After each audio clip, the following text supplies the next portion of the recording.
All right, I'm going to just jump into it. This is probably going to be a long video because let me explain what we're doing. It has been made clear to me through the comments on my YouTube channel that a lot of people have tough times trapping in Fortnite Save the World, and I wanted to start a series on how to trap. Now, if you're interested in a overall trapping guide to see a lot of the individual techniques that I use, I have a video on my trap tunnels guide linked down below. I also have a video on all the best traps in the game. I'll link all the best perks for the traps that I've made videos on down there as well. Thank you for the blue glow. I asked everybody in the lobby. They're all okay with me doing all the trapping, and that's kind of what I wanted to do here. So what we're doing here is something that I've been kicking and dragging my feet on for a while, and that is, even as somebody who's cleared, we looked it up on Fortnite DB the other day, I've cleared like 7,500 zones or somewhere in that area, and I still find map layouts that are new to me. Like, even as we're standing here in this tropical zone, I have never seen a quad atlas layout like this, and that is likely going to be, thank you for the bits, I ran a poll on stream and they wanted the stream chat to be visible. So if you guys ever want to be a part of one of these videos, Twitch link down below. Thank you, Blood King. What a name. But I wanted to just sort of jump into it, and I figured this would be a fun series idea because it would be like I said, I could make 100 category 4 videos and we would see slightly different terrain every time. And part of me doing all the trapping is so that you guys can see everything going on. Part of me not making any edits in this video is so that when I run between the different areas, you will all be able to at least see where I'm going, and I'm not going to just jump cut. And I did ask these guys to not clear the area around me so I could sort of show you how that's done, but I might actually reverse my request on that. So obviously you want to place every atlas initially. I'm essentially just going to walk you guys through my ideas. A major disclaimer before I start trapping anything is that I am not some go-to trap expert. I have a ridiculous amount of experience in this game. I am 100% comfortable trapping missions. I don't think anybody deserves the title of best trapper ever. You'll also know that I don't really do endurance. I do regular missions, 160s, that's my jam. So I try to trap practically based on that, and I'm also quite well funded in this game. I have lots and lots of resources, so I am going to try to err on the more affordable side of things, but you know, this is 160s, you guys. Like, if you're gonna trap them the way we do, it's gonna get expensive, and let's get into it. So first and foremost, this is kind of why I wanted to make this series. I think a lot of people can see my trap tunnel guide and they can see areas like this, and then you get hit with a slope and it's like, what the hell, man? What am I even supposed to do here? And I'll tell you right now, if we start taking damage at any point in this mission, Amplifier, or I guess Atlas B here, is probably going to be a problem. So the best I can really do is just wall it off completely. I believe Archer decided to run a Constructor with supercharged traps, so we might be doing some extra damage there. But we're probably going to have to defend this one. I think in a perfect quad atlas mission, it's okay to do some damage. I mean, I don't like jailing. I don't like standing around doing nothing. We do have metal corrosion, but I think because this amplifier is going to be attacked a lot, metal corrosion is going to be a lot more active, and I think we can safely build in metal around areas where the normal husks won't activate it, because normal husks are what is responsible for activating the metal corrosion, and it's not going to be a big deal if only smashers or mist monsters are getting there. Now, one of the key things you guys want to look for is the map. That purple stuff, I can't indicate it easily, but the purple stuff above A and B is all where they are going to spawn. In a quad atlas mission, they will shift throughout the map, so you do want to defend kind of all of them initially, and you want to look for certain choke points. So for example, this bush is going to make it a little hard to illustrate, but Archer told me to run a ninja so I could do mantis leap. I concur. It's an easy way to get around the map to show you guys what's going on. We also happen to be in a smokescreen mission. This is something you should check every single mission. I actually recorded a tier list on all the different modifiers, so if that's interesting to you, you guys can look for that on my channel. These icons are really important to memorize because it will affect your game. Metal corrosion means metal is going to be something you want to use only if you know what you're doing. Mini boss means we're going to get a mini boss, but we're trapping 160s here. There's no surprise there. Smoke screens mean you essentially need to use melee or abilities or traps. Ranged weapons will do like a the exact number is something that escapes me, but it's around 75% or more. It's essentially a bad idea to use a ranged weapon. Any enemy inside of a smoke screen is going to be having problems. Healing Death Burst makes them extremely annoying, which means we'll talk about that as we go, but they'll be healing each other. And Archer wants me to call attention to the modifier because Firestorm means you don't want to build with wood. Firestorm means we can use metal or brick, but of course metal corrosion has its problems. So this is a choke point like I was talking about. There is really only one way enemies might come up. They might spawn out here and this ramp is going to get a lot of attention. I don't suspect they're going to be coming from like this ramp or whatever, because all of them will lean towards D, so that's not really a big deal. And we can already see there are a lot of spawns out here. This is going to be a point where I'm thinking tire traps are going to be a little bit more useful. You guys know from probably just watching so far, I really like the cones. This is the most universal way to do it. You can see dev footage from 2017 of them doing the cone. It's the most basic way to do it. However, in a situation like this, they're going to be walking up this ramp and batting the bottom. This isn't anything perfect, but it'll slow them down to just stick a couple gas down there. Optional, but if you ever deal with a situation like that, just know this is not an AFK build, and I build with this stuff intending to defend. And let me put in a couple of tire traps. Tire traps can see 3 tiles up, so we got our base tile right down here, second tile up. Up there is where I'm going to want to go. Building as a ninja helps a lot. And something I want to talk about is directionality. So, I'm not an expert on this. I intended to watch Mitch Rob's video on this before I trapped, but I'm going to try to share this with you guys, where they will bounce further away from the tires opposite of where you place it. Correct me in chat if I'm wrong, but as I understand it, if you place them facing the build, the enemies will bounce further in the opposite direction. That's my understanding. I hope I got that right. And I'm not spreading false information, but basically the tire traps should be more effective like so.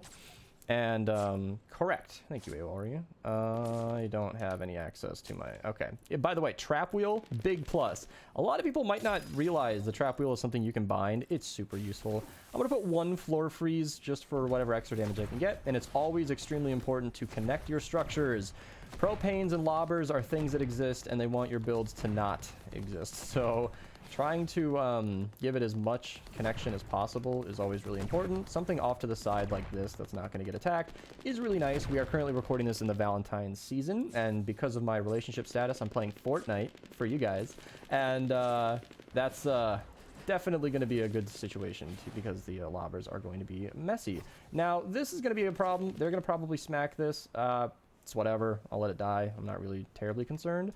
And honestly, we can just stall them out like this. That's not recommended, but they're going to have problems if they ever spawn on that end. It would be a little amusing if nothing ever spawns out there because, well, yeah, the spawns will potentially not flip over there. However, in a mission where you're dealing with power level 250 enemies, better safe than sorry. All right. Let's do this defense here. A lot of them are going to lean towards B, and going towards D, it could be a problem. Like I said, this is going to be a long video because I'm doing all of the trapping, but if you're playing with a mission where people kind of know what they're doing, you should all sort of just take an amplifier. That's the fairest way to play, in my opinion. And I think that's usually just what happens without communication with the people that join my lobbies, but yeah, same deal as before. Place these facing the opposite direction. So facing this way means they'll bounce further back that way. And there we go. Let me just get this tethered. Like I said, I don't want any kind of propanes to deal with this. Exploding death bomb would be a huge problem. But we're also dealing with healing death burst, and the tire traps don't really do enough damage to really eliminate everything. So I'm gonna put just wall darts as much as I can. It's not gonna be a perfect solution, but it's extra damage, and anything that gets anywhere close out here will hopefully get eliminated by that. Anything that gets eliminated by the wall darts is free damage. And I want to avoid ceiling electric spam. So that's normally what I would do out there, just kind of being lazy, but I want this to be a more universal guide, and funneling is important. It's nice to just put ceiling electric, just one-shotting everything out there, even though it won't always one-shot. However, that's really lazy. It's not really a cheap way to do things, and I want to make this so they don't break it, but it's still tethered. And I think what is smart here is gas. So, ceiling electric zaps once, does a good amount of damage, and then takes a while. So, gas is like a more continuous amount of damage, and I generally prefer that simply because it's just more damage overall. They're going to break through this part, so I'm just going to put, you know, wall darts and at least a wall launcher just to push them back through the tunnel. This spot isn't really going to be used for anything, so wall darts right here is just extra damage. I've been a good fan of wall darts recently because of how universal they are. I'm not going to really do anything with this slope right here over there. Not yet, at least. And yeah. So part of me building everything, like I said earlier, I didn't really finish my thought actually, was I wanted to share that if I mess anything up, I want everybody here to see why. Like, this is an informational video. I'm not coming at this from some look at what I can do expert. If we fail this mission and it's because of any traps that I put down, I want to talk about why it failed, what we could do to improve, you know, because I have failed missions before. Yeah, plenty of them. It happens. Sometimes it's your fault, sometimes it's not.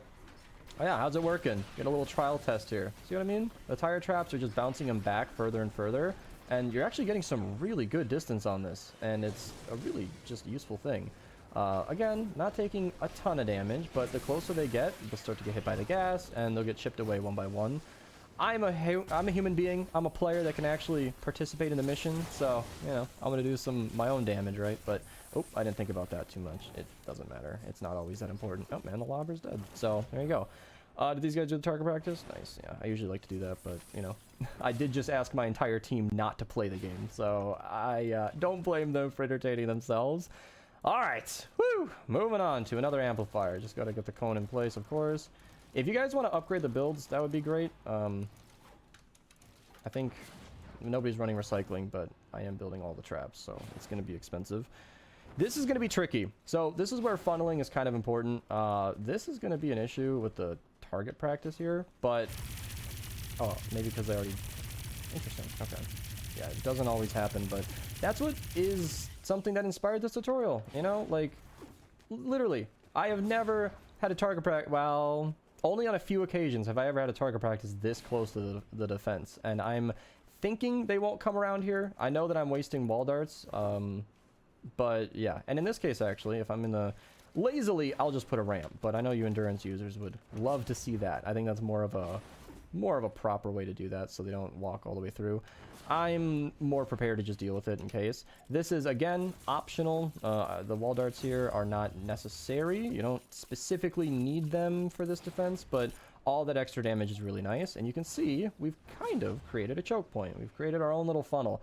This is where ceiling electric is a lot more useful. I think the rolling down slopes from tires are really, really, really nice to have. I need to make sure I'm using my... Oh boy. Need to make sure I'm using my energy ceiling electric fields because... Yeah, I almost didn't because they will do way more damage than nature ones. There is no directionality to my knowledge when it comes to ceiling electrics. This is just how I like to build right here. This is expensive, I'm aware, but, you know, it's worth it in my opinion. And then, of course, floor freeze facing away from the objective so that they stagger backwards. What happens is they freeze, and when they unthaw, they stagger in the opposite direction of where you're facing. So it's really important to just be cognizant of that. This is mostly fine. I think that's going to be a really good catch. The wall darts are going to do well. And then, of course, if you want to just... if we had, like, a more obvious choke point, you see, we have all the way from the far left and far right. I'm not really sure... the best way to play nice with that. If we had a more focused thing, I'd probably do the zigzag tunnel that I showcased in my tunnel guide video, but I think right here is completely fine. We can just... I don't know. What's more effective right here? Broadside from 2 tiles away or wall darts? I'm going to stick to wall darts, but I think broadside would have done well. And we're actually going to hope that I don't get random traps because my trap wheel gets clogged. All right, tar pits. I don't think tar pits have any directionality, but smashers suck. And then, of course, this tunnel over here. You can't forget about them going the opposite direction. Actually, we might be able to close this off. I'm going to try this. I'm going to try this instead. This is where I'm just, you know, this is why I wanted to make this series again, because it's like, I've trapped thousands of missions, and yet I'm still not 100% certain. So that extra wall just gives them a lot to deal with. Almost every zombie here should prefer going this direction. Oh my goodness, there's so much to trap. I'm gonna stop building out of metal for this one, and we're just gonna funnel here.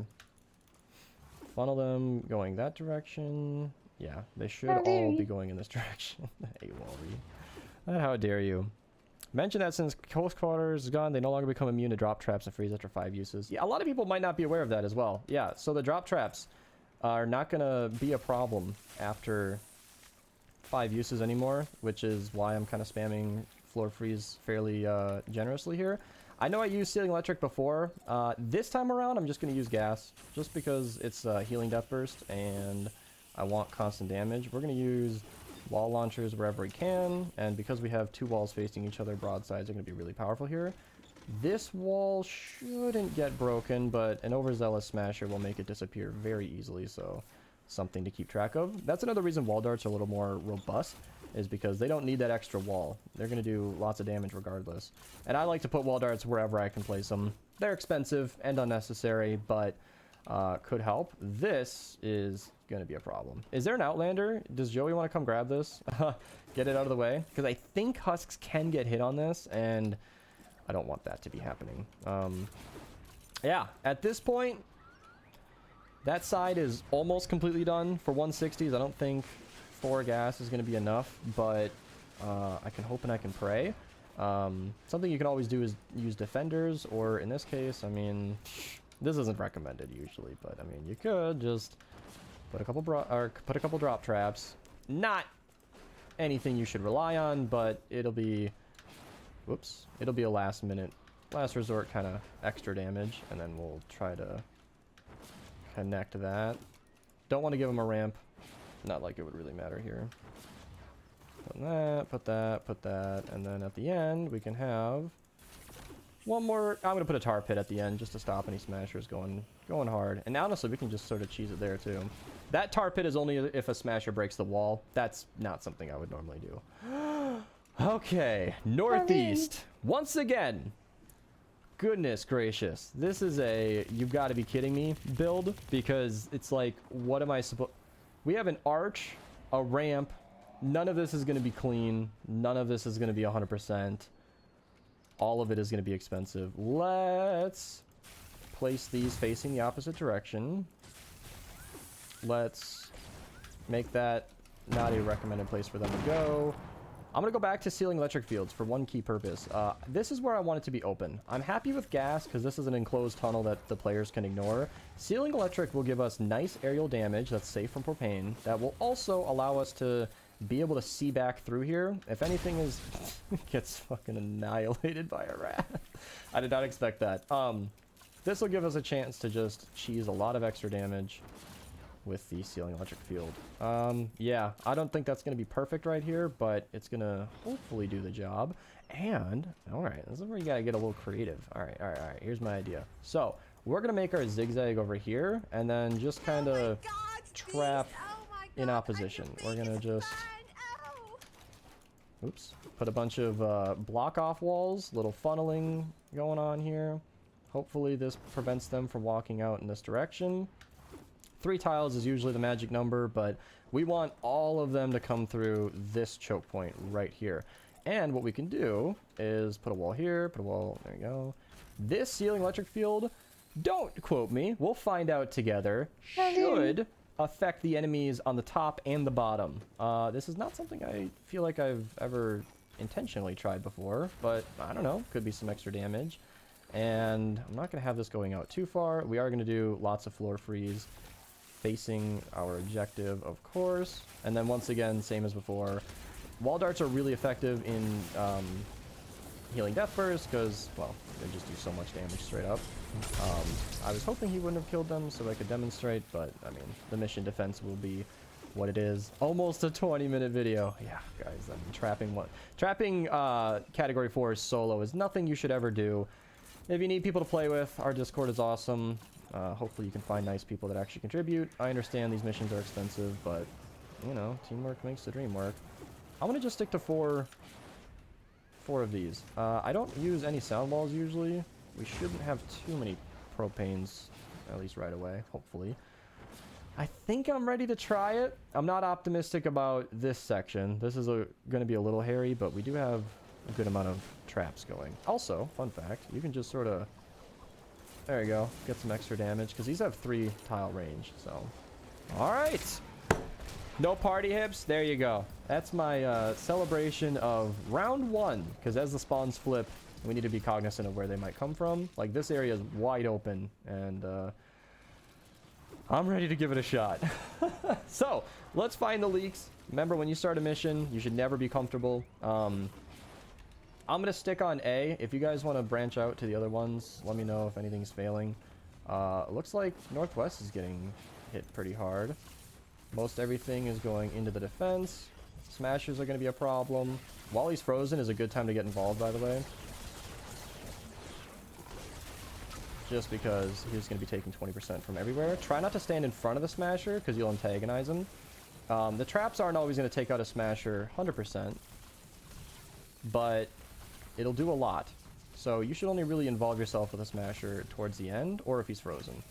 There we go. So he's frozen, my battle beat is active, and I'm healthy. That's going to be a lot of easy damage. Using the heavy attack just to take some more. Get away from the Smasher before he gets antagonized. Looks like this is holding really well. The gas tunnel over there, they're not even making it past the third tile. It looks like there aren't any, like, serious enemies. Yeah, Archer, if you guys want to help defend the Smashers, that's really helpful. Because even though I'm showing you guys the traps, this is not a solo. We are in a 4-player mission for a reason. This is what your teammates are for, is to take out the Smashers. It looks like the traps, the tire traps, are doing really well here. Hopefully I can get a good look at this in a second. Oh, that kind of glitched. He just walked right past it. But look at that. Wall dart pushed him back down a little bit while that one regenerates. It's doing well. It's doing well. Look at that. That is a full Riot Husky, one of the strongest enemies in the game. And he is just getting chipped away. Frozen in place by the floor freeze. That's why I love floor freeze. Stops him in his tracks. Stops him cold, pun intended. And the Smasher just got chipped away. And on this end, over here, northeast, Harbor's taking care of the Smasher. Thank you very much. Enemies are getting through it. That's definitely what the smoke screen is for. But don't be afraid to kill enemies, you guys. It's expensive. If you're going to make it so that your traps do 100% of the work, you're going to be building a lot. All right, there's a propane up there. It is very important to not antagonize the propane. They will set off in the tunnels if they aren't frozen. But there you go. He just got chipped away by wall darts. All right. Spawns shifted. It looks like a lot of it stayed in the northwest. That's honestly really good. If I look at the map, this is basically what I already trapped for. You can see all the red dots. We have a little bit going on over here, but yeah, no, this is great. This is honestly great. I didn't think it'd work out so well the first time around. Nice. Nurses are really, really bad. They are never fun. That's why broadsides and wall darts are really good, because one-shotting nurses is really, really nice. Look at that. Big crowds of enemies. Oh, that's a propane. And he got annihilated. I love it. I love it. Okay, so we have a weakness here. This, honestly, we can just... There you go. Put a wall launcher there. It didn't seem like there were too many enemies building up. One wall launcher should be enough. I've only got a couple reloads on this, but that should be significant enough. I think double reload is all you can get. So, anti-airs on the floors on free spots is a good one if you ever want to take care of propanes. I want to see more of this up here. It looks like the tires are doing really well. Like, they're really getting staggered hard. Look at that. Those guys can't even move. Wall darts is on... Yeah, no, that's honestly completely fine. All right. I want to pay attention to this northwest and see how it handles a nurse. It looks like she's just kind of walking the opposite direction. All right, I'm down. If she wants to stay out of the tunnel, that works for me. Don't forget about defenders. Well, you know, they didn't seem to be necessary today. And that's kind of what an episode 2 is going to be about. Once again, tunnels can't do everything, and lobbers really like to break apart defenses. So I'm going to just take that out. All right. Lobbers. How do we deal with those? Anti-airs are fantastic. Just spam them. But I don't always like spamming. Oh, man. So in this case, I used a lot of overhead, and it looks like the lobbers are just walking closer. Am I going to have to get involved with these guys? Oh, I'm so glad that the flingers are just letting it happen. I'm going to toss a drone. Hopefully that can take out some of the lobbers. There's an anti-air taking care of it, but... Oh, changing direction. All right. Where are we going? Northwest and northeast seem to be... same spots? It looks like we're just getting more on A up here. Well, that works for me. I was absolutely expecting them to rotate to an area that we didn't defend, and that kind of goes to show. You don't want to build on the fly, so something I do a lot is I'll prep tunnels, kind of like how the floor was already built out here. Archer was, I think it might have been Archer, was already just preparing the builds. Don't actually waste your traps until you're certain something's going to be spawning over there, because then you're just wasting traps. There's that 3-tile range. I know placing these so far back might have looked weird, but look at that 400,000 damage. I have truly seen the light. I am team wall darts. I've given them a lot of crap in the past, but I understand it. I honestly thought we'd have a lot more broadside usage today, and I'm glad I don't. I didn't use them because a lot of our builds here didn't really call for it. I could have maybe, in this case, if you guys want an alternate design, I could have walled it off here and then put broadsides on either side instead. But smashers love that stuff, so it's not necessarily the way to go. What kind of mini boss? Arbor just killed himself, so I'm thinking it's Ricochet. Oh, damage pulse, okay. But he's not tanked, so this is gonna be easy. Nothing like a bored team of max level players to take out a mini boss. Alright, Storm's changing direction. You guys got the mini boss. Is it changing directions? No way. Is it keeping the same every time? C hasn't even been touched. We have no traps on C. I'll take it. Alright. Archer is about to be back up. Cool. Cool. Let's go, Walder. I know. You guys are all happy. I stood by my reasons for not caring for wall darts. It's not that I didn't care. I've never needed them. And you don't need them, frankly. But you can see they help a lot. Oh, that guy just got destroyed. Are these getting even usage? Some way more than others. It'd help if I wasn't using a melee. That is not... There we go. Yeah. There we go. Looks like everything's fine. Keep him in range of the wall dart. There we go. 400,000. Like, that's the easiest, cheapest damage. And wall darts aren't even expensive. They're like a couple twine, couple mechanical, planks. They got cheaper after legendary traps were updated. And then this side that I was scared about, northeast, is, while not getting hit very hard, there's a mouse on my hair. There's hair on my mouse. It seems to be handling fine. So I want this to be a slight little defensive gas traps. I've seen some negative comments, but look at this. This thing's fired over 40 times. Like, this gas tunnel is working great. I don't know for certain if there were many smashers coming through that tunnel, but a lot of people have written off gas because Ceiling Electric has taken a lot of the attention. Gas got nerfed a couple times, but they clearly still work. This tunnel right here has been one of the most robust. Again, hasn't really been tested heavily. Oh, there's a smasher right now. What? So that was a physical smasher versus wall darts. Yikes. It did not last very long at all. Yeah, propanes are definitely a problem in those regular missions, but in this case, not so much. There's a frozen smasher. Remember, you guys, that's not just 20% from your traps, that's 20% from everything, so attack them while they're vulnerable. Yeah, this is cool. That worked out really well. This gas held the, what's the usage? 6? Barely anything made it over here. Look at that, he finally broke the wall, and it never even mattered. Well, we didn't have to deal with spawn rotations in this video, but hopefully this gave you guys a lot to think about. If you want me to cover these more in the future, let me know. Comment down below what mission types you want to see next. If you want to see another category 4, let me know. This was fun. I knew it would be a long video, but I'm happy to make more of these. Thank you guys so much for watching. I'll see you guys next time, I suppose.